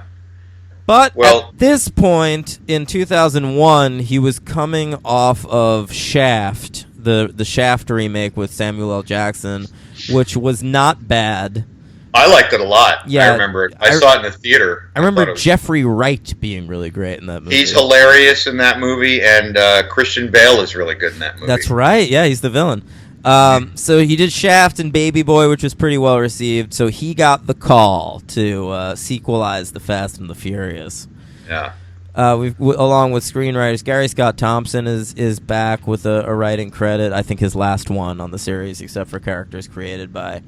And then a fellow named Michael Brandt and Derek Haas. Hmm. I don't know too much about them. I think they're TV writers these days. Do you have them Okay. pulled up? Yeah. I thought you were going to do them. Sorry. That's okay. I'll look up Michael Brandt. No, here they are. They wrote the Wanted movie. That's probably Yeah. their biggest credit other than this one. They wrote 3:10 to Yuma, which is a film I like. Oh, really? They wrote that? Yes, but now they're TV guys, and they are the big Dick Wolf family of shows. They are credited with co-creating all of those Chicago procedurals that Dick Oh, Wolf boy. is doing. Chicago Fire, PD, Justice, and Med. A lot of stuff happening in Chicago. Lot happening over there. We get Yeah. crossovers. Love it. Well, I didn't know they wrote 310 to Yuma. That Yeah, they're not certainly- bad, these guys. That certainly doesn't show in this movie. In Too Fast, Too Furious? Yeah. Well, I think, look, Too Fast, Too Furious, I'll say right now, is not as good as the first one, which isn't that great. But I think they do what they can. John Singleton and these guys do what they can with the mandate, which is create a Fast and the Furious sequel, but the only actor you're getting is Paul Walker. Yeah. Yeah, that's the well, no. You get Cole Hauser. No, I mean from the first movie. Oh, sure, yeah. Yeah. Not a lot of return. Nobody, right? Nobody returns? No, and it's fine that Vin Diesel sits this one out. I think he chose to do the Chronicles of Riddick instead, the sequel to Pitch Black. Yeah, Or I think that's a yeah. prequel, actually. Oh. But that's fine. He's off like hiding from the law. So in the context of the canon of these films, it makes sense. But I would have liked to have seen Mia. Like Jordana Brewster would have been good in this, but she's gone. Everybody's gone. it's just Paul Walker. Yeah, he's back. They wanted to bring back Ja Rule, and he said, I'm not coming back if I'm not like the lead of the movie, and they were like, okay, don't. And he wanted a lot more money, right? They offered him $500,000 though, and he turned it down. Yeah, I can't remember which person in the cast said about him that he's like thinks he's the shit. John Singleton said that. Is that him? Oh, Yeah. okay, I love it. Yeah. Yeah, we also have a new composer. Well, can I do the stats first? Sorry. That's okay. I had it up, so it wasn't gonna take long. Oh, okay. Yeah. Well, I know it's David Arnold from Independence Day, right? Right, Yeah. right. Franchise crossover. Lots of stuff to this guy's credit. He's a big friend of your Roland Emmerich friend. That's right. He's done in some of the Daniel Craig Bond movies. I think he did a couple of the Brosnans. Yes, you are right. The bad ones. Yeah, well, they're mostly bad. Yeah, Die Another Day and The World Is Not Enough and Tomorrow Never Dies. Ugh, Sure. A lot of credits to this guy. Nothing particularly great, and in this movie is no exception. No, because, I mean, this movie has, I think, a worse score than the first one. I don't know if that's possible. No, but, because he's trying to do a techno score, but, like, BT, it seems to me, is a techno guy. Right. And in this movie, they got a more classically trained composer to write a techno score, and it doesn't really work. Bad idea. Yeah. So this film, they stuck with a June release. 2 years later, as we say, 3 years is the golden window. No, but this one only had a 2-year window. June 6th, 2003. A budget of $76 million, significantly higher than the first one. Yeah. But doesn't matter. Box office of 236.3. Big hit. God. Yeah. I gotta say, I guess it's an American thing with this car obsession. I don't of a lot of the things we've covered that have done so well. It's not a mystery to me, I guess. I think these early movies were for middle America, and then when they started making them bigger and crazier, the rest of America started to see them, and so like they only grew and grew in box office. Middle America, really? I think like it's for folks that care about cars and action and whatever. It's these first two movies are car movies. Yeah. I don't know if it continues that way, but right. I'm sure it must. But I think they have broader appeal now. They have to. The seventh one made over. The last two Fast and Furious movies have made over $1 billion at the box office. Jesus Christ. Yeah. My Lord, have mercy. Yeah. Too Fast, Too Furious came in at number 15 that year, coming between Nancy Meyers' Something's Gotta Give Oof. and Ang Lee's Hulk. Oof. Yeah. Yeah, you like that movie, though. I do. That's a one-off episode eventually. The two Hulk movies. Hulk and Incredible Hulk, I suppose. All right. What are your top 10 films of 2003? Not a great year for film. No, it really wasn't. Number 10, I have Bad Santa. My number 10 is Tim Burton's Big Fish. Okay. My number 9 is The Station Agent. My number 9, and it should be higher, I think, is the great Crispin Glover remake of Willard. That is a very good movie. My number 8 is a movie that would never be found on any list you'd ever make, is Master and Commander. The Far Side of the World. We like full titles. Right. That's right. Peter Weir. Sure. My number 8 is the animated Triplets of Belleville. Yeah, it's cute. Okay. Number 7, The House of Sand and Fog. Jeez, I hate your list. Did you even see that? Yeah, I did. Oh, really? Yeah. It's okay. My number 7, how about this, Henry? Here he is. Alejandro Gonzalez Iñárritu with 21 grams. There you go. Nice. Number 6, Big Fish. My number 6 is Neil LaBute's The Shape of Things. I never saw that. Great movie. I love that movie. Yeah.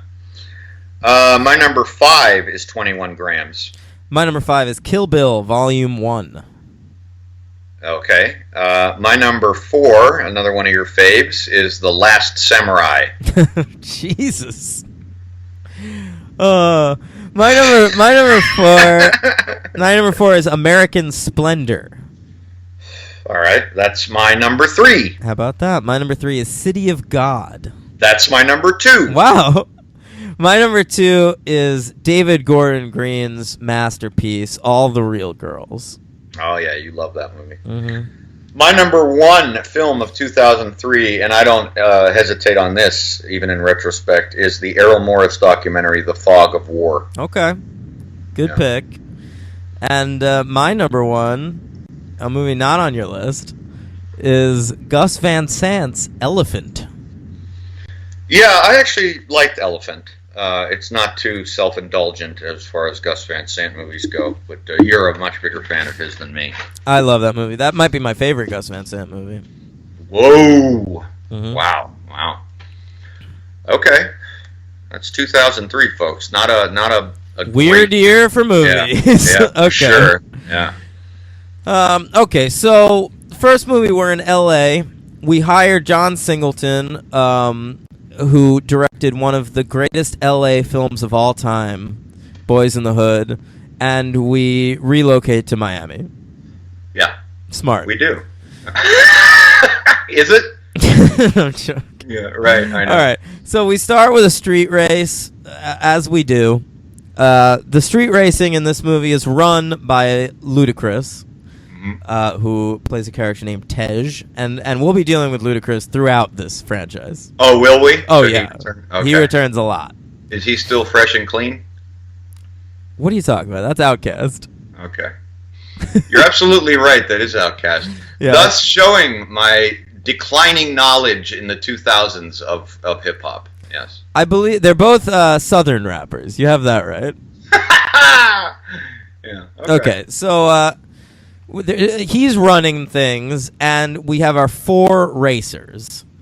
There's Amaury Nolasco, who's a guy you've seen in a lot of stuff. Have I? Yeah, he's around. Okay. There's Michael Ealy, who gets a lot of work because he's a black man with blue eyes. I knew I'd seen him somewhere, but I didn't take the time to figure out where. I've seen him play robots and stuff. Oh, all right. Yeah, robots usually have blue eyes. Yeah. He was also in The Following, that James Purefoy classic. Oh, yeah. All right. We've got Devin Aoki, Ooh. who's only been in like 4 things, but I've seen everything she's ever been in. Really? Yeah. She will come up later for me. Yeah. She's a good-looking lady. Nah, it doesn't really matter. Yeah. Really? She's my LVP. LVP? Yeah. I thought she was actively good. I couldn't stand when she spoke or did much of anything. Yeah. That's crazy to me. I think she's a nice little sidekick for Ludacris. I like her pink car with the pink neon lights underneath. And she's all right. The anime display in front of her? Yeah. I also liked her in Sin City. Oh, okay. All Yeah. right. Well, that'll come up later. Nothing wrong with Devin Aoki. All right. Well, there was for me. If you want to see her in a Catholic schoolgirl outfit, you can watch her in that movie Debs. Okay, well, I'll check that out. Okay. My dad likes that movie. Of course he does. So those are your racers, but they need a 4th. So who do you call? Brian. Yeah. All right. So Paul Walker shows up in his fucking cock rocket and Shorts and a tee. shorts and a tee, and it's a big race. Yeah. Start Big things race. off strong. Another race in the streets. Well, in the Miami now, and they don't care. There's nobody in Miami either. Nobody lives in Miami.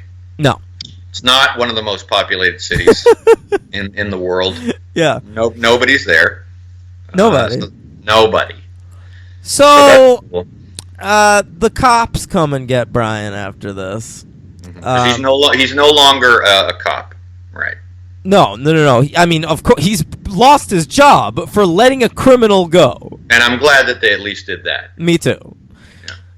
So there's like a drug dealer in this movie, who's bringing in drugs from Cuba, I think, and he's got to stop this guy. There's Eva Mendes, who's the female lead of this movie, who's working undercover with the drug dealer, who's played by Cole Hauser. Right. And he needs to infiltrate this organization as a driver. And they want to give him a second, but he doesn't want to work with this guy because he doesn't know anything about cars. So he's like, let me choose the second. And they let him. And you think he's going to say, how about Dominic Toretto? How about that? That'd be great. Vin Diesel, let's get him in. Get him in, clear his record. Yeah. No. He says, I want to work with this, quote, this dude I grew up with. Is that a quote? That's really? a quote. Nice. In Barstow. There's a lot of Barstow pride. I don't even know where that is. Yeah, it sure is. You're right about that. Yeah. And the second is a new character, Roman Pierce, who we're going to see a lot of in this franchise as well. And that is Tyrese Gibson, the R&B singer, who at this point had recently acted in John Singleton's Baby Boy. Okay. Yeah. That's how he got this gig. And, he's a charismatic, funny guy. I love his classic R&B jam, Sweet Lady. Never heard of it. No. Sweet lady, won't you be my sweet love for a lifetime? I'll be there when you need me. Just call. I know too much of that song. That was impressive. Yeah. The lyrics down to the wow, just really good. There's Tyrese for you. So, what'd you think of some of these major actors in this movie? I thought they were okay. All of them? No. Obviously, I didn't care for Devin Aoki. I did get to see one of my favorite character actors who's kind of in the Ted Levine role, James Remar. I love James Remar. I love James Remar in everything. So do I. Yeah. So do I. Yeah, he's awesome. Going back to his work as Richard on Sex and the City. I even remember him on that. Yeah. But this fucking guy, I mean, his filmography's gigantic. He's been in everything, and he's so good, and he has such a good voice. Great voice. I would just listen to that guy read an audiobook. Yeah, well, it might be one of the reasons he's in about 13 superhero movies. Ah, there you go. Yeah, but he's great, man. I mean, I remember him all the way back to 48 Hours. He's one of the villains in the first 48 Hours. Holy shit. And he was a major character in The Warriors, which was his second movie. And, I mean, you could just go on and on. He's in Drugstore Cowboy, speaking of Gus Van Sant. Absolutely. A lot of crap, too. But he was actually just in a movie that when we named our so far of 2017 movies, and I put the Black Coat's Daughter on there. He's in that. So he's a working guy. He was in Django Unchained, X-Men First Class. This guy's just great. X-Men First Class, superhero count. Oh, yeah. No, he's in my superhero count. Don't even worry about it. Oh, I mean, the guy's been in everything. I don't even want to go through his fucking filmography because there's just too much. I know he's on Dexter, which I didn't watch, but a lot of people liked him on that. I just want to mention one more because I don't remember why I watched it. It might have been like on Netflix, and I wanted to rewatch it because I remembered liking it as a kid, and I liked it again. I hadn't seen it in over 20 years. The Tales from the Dark Side, the movie. Sure. Which also has Julianne Moore in it. And he's in the best sequence, the best chapter in that movie, James Remar, and he's just fucking great. So that's James Remar. Check it out. Great. And I would like to say that he played Raiden, recast. It's a different actor, I believe, in the first one in Mortal Kombat Annihilation. All right. Yeah. WS throwback. Yeah, that's right. All right. What do you got? For what? I don't know. What do you think of these other actors? We Well, got all these new faces. Yeah, well, okay, if we're not. What'd you think of Tyrese? I went back and forth on him. Me too. Yeah, he's too much a lot of the time. I like him when he's having fun. Yeah, I agree. When I think I dug when he was like when he lightened up a little bit, and I liked his kind of rebel without a cause attitude. That was good. I mean, it's not his fault, I guess, when it's too much, because he's just doing what's required in these movies. I hate to use that as an excuse. I feel like we've used that before in Resident Evil or something, but yeah, I mean, there are a couple of times where he's grating, but no more grating than anyone else. And then when he's good, I think he's really good. Yeah, so he doesn't trust Paul Walker's character because he spent some time in jail, and he doesn't like that his friend from growing up, Paul Walker, was a cop. You know that they're friends from growing up because they talk about it fucking constantly, and they never say anything specific, and it's always dumb.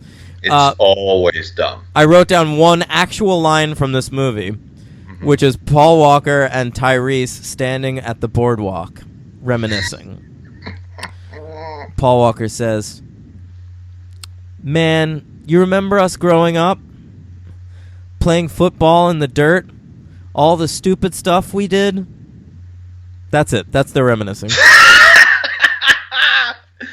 That's a deep friendship right there. Yeah, very deep.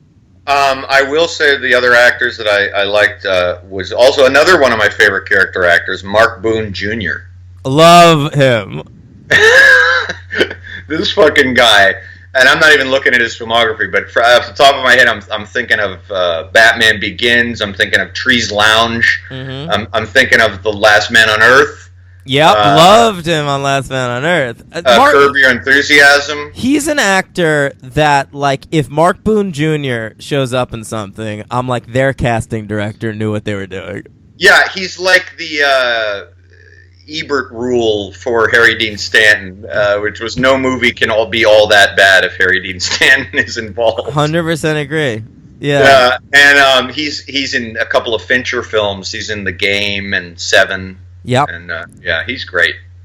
He's fantastic. Yeah. I like him, and he's good in this. He plays like local police who they have to kind of watch get tortured at one point. Yeah, which is actually a brutal scene. It's a brutal scene. It's pretty good though. Yeah. No, brutal in a good way. It was like visceral. Right. Yeah. Yeah. What was funny about that scene was I misinterpreted I thought it was sort of poorly written in that Cole Hauser, the way he explains, he puts a rat on Mark Boone's under a bucket. Right. And he says, before he does it, he says, rats are known to, when they get hungry, chew through steel. So he puts like a steel bucket on his stomach. So I'm thinking, boy, this is a long process. This rat is going to have to chew through the steel bucket. And then it occurred to me no, he chews down. Right. I didn't have my genius button on there. And, chews right into Mark Boone Jr.'s stomach. Right. Fucked up. Yeah, so that might not have been poor writing. It might have just been me reading too much into the powers of a rat. But it's a good sequence. That sequence is preceded by a not a line that I wrote down, but well, it is a line actually. Yes, spoken by Tyrese when they walk into the club.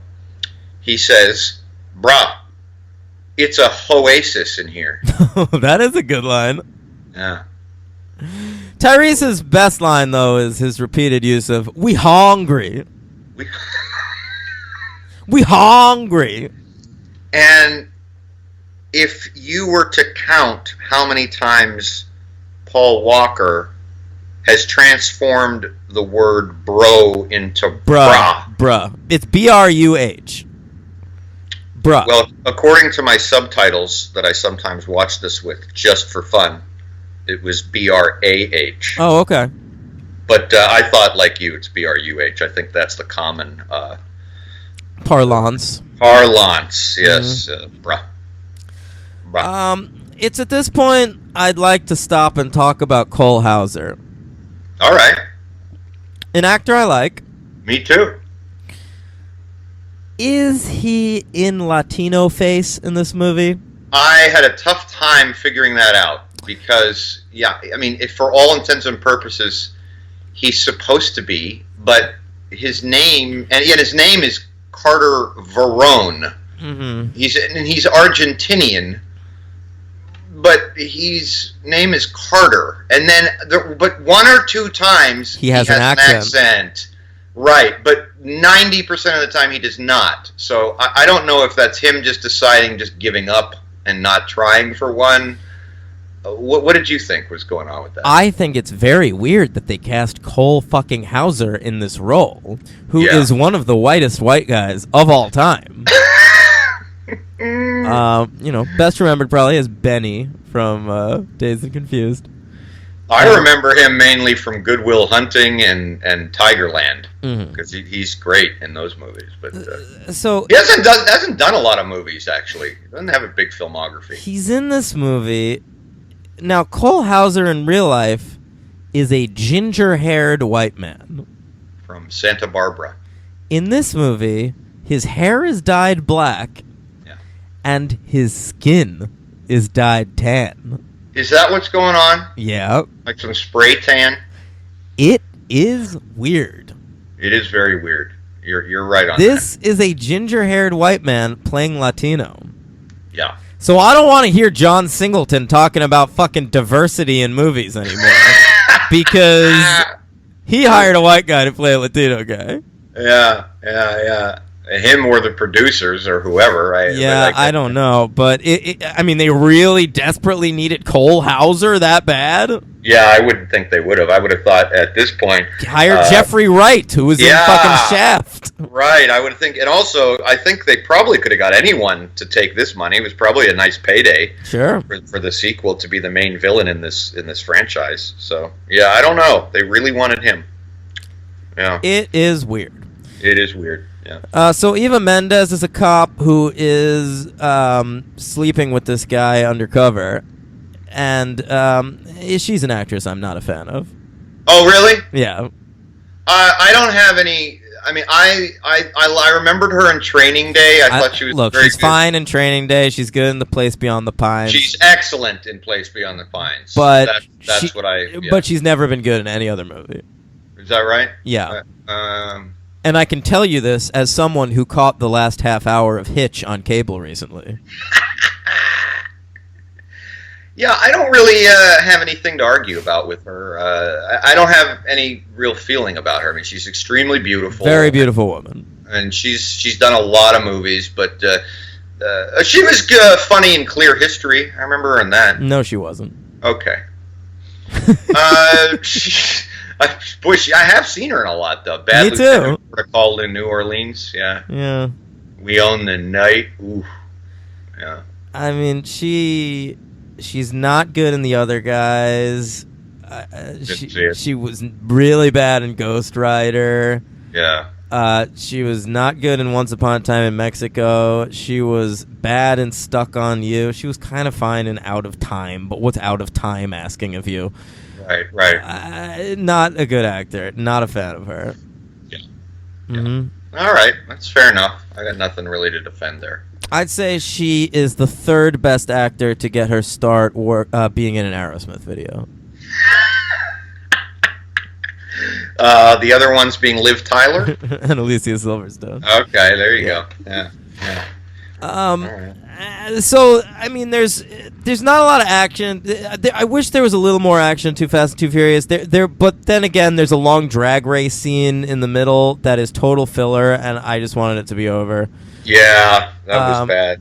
The only purpose it has is, they like play possum in cars at the end, and they get the cars from that. I liked that. I liked the little trick. Again, the final action sequence is pretty fun. Mm-hmm. Yeah, you got custom. It was, oddly enough, it was also a little confusing in terms of who was who, because and I don't mean who's driving what race car. I mean who's going after who, because you have the local PD having strings being pulled for Carter Verone by Mark Boone, so they're trying to divert the customs agents who are also in tandem with the FBI. Right.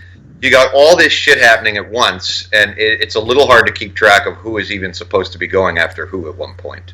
I didn't really care. I kind of ignored the stuff with local police. It was just them trying. Because, like, again, Paul Walker, I guess, didn't end up with Mia at the end of the first movie, so he wants to fuck Eva Mendes in this movie. Right, right. He's completely forgotten. He's ridiculous. Yeah, I guess Mia, that was all bullshit. Yeah. All of his poetry and his love. He gave up his career for her, and now he wants to fuck Eva Mendes. And so the whole movie, he's just like trying to save Eva Mendes from, fake Latino Cole Hauser. That's true. And honestly, another, not quite as extreme, but, so we shouldn't apply a double standard, treat everyone equally. Eva Mendes, not a great cop either. Oh, horrible. I mean, she can't seemingly get disentangled from this Cole Hauser guy. She can't seemingly defend herself. I mean, I don't. She's kind of a damsel in distress that wouldn't be, I would think, if she was placed in a situation like this. She's completely dependent on being saved. By the guys. But they do save her. In the best sequence of the movie, I wrote down Cole Hauser takes Eva Mendes on a boat. I wrote down the note, why are we getting on a boat? This is a driving movie. Seconds later, I wrote, oh, we're driving a car onto a boat. Awesome. Yep. So which for me can only tell me one thing, since I haven't seen any of the other ones, is that's some foreshadowing that we're not going to just be on land anymore. Oh, baby, and I'm psyched about it, because this shit was awesome. Yeah. The best part of the movie. And at the end of the movie, they both steal money. That's evidence. Tyrese and Paul Walker. Yeah. They're crooked. Listen, these are weird movies. This is a movie where we are asked to side with criminals. Paul Walker is a criminal. And they're not, like, interesting criminals, like in a lot of movies where you're rooting for the criminal. No, they're not roguish. Right. They are just breaking the law. To bring up one of my movies from 2001, where you're the score, where you're totally rooting for the criminal. I'm often rooting for the criminal. The cops are the bad guys in a lot of movies, but in these movies, I'm like, I hope James Remar catches these fools. Yeah, they write his character as a pretty bumbling, stupid guy, and that's why I think you need Vin Diesel back, because I do want Vin Diesel to get away. Right. Well, he'll be back, I assume. Yep, very soon. And that's Too Fast, Too Furious. Let me quickly, if it's not important at all, really, but they did change the director of photography. Oh. And I mean, I think, again, these movies really don't matter on that level because the director is kind of really pulling the strings, but they got a real, actual cinematographer here. This guy, Matthew Leonetti, from L.A., This guy's got 1 million credits on his thing, man. A million. He did like some classics, right? Yeah. I mean, he did Fast Times at Ridgemont High, Poltergeist. Wow. R.I.P. Tobe Hooper. Yeah. Yes. Johnny Handsome, which is not a classic movie for you, but is for me, and half the reason it is because of the way it looks. Mm-hmm. He did one of our favorite movies, Demolition Man. A classic. Mortal Kombat Annihilation. Not a good-looking movie. But, hey, Weird Science, I'm looking at him now, too. Yeah. Carl Weathers' Action Jackson. Nice. He did the Rob Zombie. Oh, Jesus. Well, that's terrible. Yeah. Hey, Strange Days for Catherine Biggs. Yes. Yeah. Rush Hour 2. Rush Hour 2. Franchise crossover, this guy. Yeah. Yeah, he's got a lot of credits. Now he seems to exclusively do Farrelly Brothers movies. Is that what he's doing? Yeah, like his last 4 movies are Farrelly Brothers films. Yeah, I don't know, man. Yeah. Kind of a waste of cinematography. But anyway, that's him. Mm-hmm. So what do you give this one? 2. Me as well. I'm giving it 2 bras out of 5 bras. Very nice. Thanks. MVP? James Remar. Okay, that's fair. My MVP is Ludacris. Okay. I really like Ludacris. Yeah, he's okay. He's good. No, he is. He's fine. I didn't think anything really stood out, but I like anytime we were hanging out at like his garage. Yeah, I was having the best time I was having in the movie. Okay. Yeah. Yeah, my LVP really could have gone a few different ways, from those like Italian goons to a few of they them. sucked. Yeah. They do suck. They're in contention. I did give it to Suki. Right, Devin Aoki. Yeah. My LVP. Oh, I hadn't really thought about it, dude. Who should I give it to? Who's around in this movie? I don't know. Give it to one of those Goombas who's driving the Yeah, I'll car. give it to those Goombas. They're hired by You know what? I gotta give it to Cole Hauser. Really? And I like Cole Hauser, and he's fine. I think he's good in this. I can't deal with him with that weird tan and black hair. He's in blackface. Yeah. Brown face. Oh. It's real weird. So I don't know. Whoever decided that. All right. Yeah. Fair enough. I got a superhero count. hit me. All right, I'm gonna run through it. There's Yeah, only hurry 4. up. We gotta end this episode. All right, there's only 4, but yeah. Eva Mendes in Ghost Rider and The Spirit. Yeah, of course, The Spirit. Yeah. Devin Aoki in Sin City. Sure. Well, it's not really superhero, but it's comic book. Well, it's written by Frank Miller. It was a comic book, so. Mark Boone Jr. in Batman Begins playing Flash. Yeah, character from the Batman Year One comic. And then I'm just going to burn through James Remar real fast. He's Okay. the last one. Wait, Mark Boone Jr. hasn't been in more shit? No, I was very surprised. Yeah. Not that I saw. Yeah, no voiceover or anything. James Remar was in the live-action Judge Dredd as Block Warlord. Sure. Why not? He was in The Phantom playing Quill. Okay. He's in Blade Trinity playing Ray Cumberland. He was in X-Men First Class playing a general. And then he was in Gotham playing Frank Gordon. I tuned out of that show before he showed up. Me too. And then, real fast, he was in 6 animated things. Justice League, he played Hawkman. The Batman, he played Black Mask. Batman Brave and the Bold, he played Two-Face. Spectacular Spider-Man, he played Cat Burglar. Burglar? Yeah. Burglar. Burglar. Young Justice, he played Icicle Senior. Beware the Batman, he played Silverman Key. So this guy, yeah. And I'd like to point out he'll be on the upcoming DC TV series Black Lightning. Oh, okay. And I would like to point out that I read Silverman Key because I couldn't read my own writing. That was Silver Monkey. Way to go. Silverman Key. Silverman Key. That's all. That's what I got. Okay, that's your superheroes? That's it. Okay.